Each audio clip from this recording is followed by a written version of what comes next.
Emergency situation, அங்கேயே இருக்க வேண்டியதா போச்சு. ம், நீ தெளிவா இருக்கேல்ல.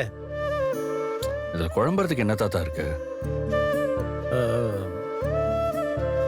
தாத்தாவை தப்பா எடுத்துக்காத.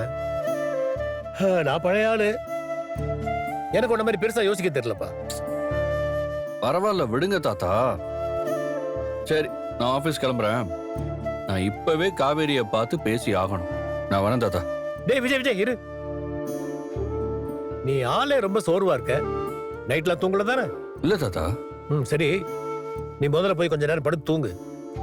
காவேரி போன வேலையை நல்லபடியா முடிச்சிட்டு வந்துருவா. இல்ல தாத்தா, நான் வந்ததும் வேலையா காவேரிய பார்த்து பேசிட்டு அதுக்கப்புறம் தான் தூங்கி ரெஸ்ட் எடுக்கணும்னு நினைச்சிட்டு இருந்தேன்.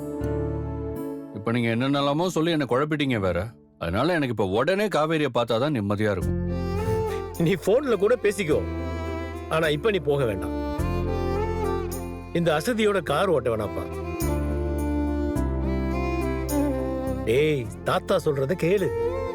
போ, போய் கொஞ்ச நேரம் ரெஸ்ட் எடு. இல்ல தாத்தா, நான் ஓப்பா. சரி.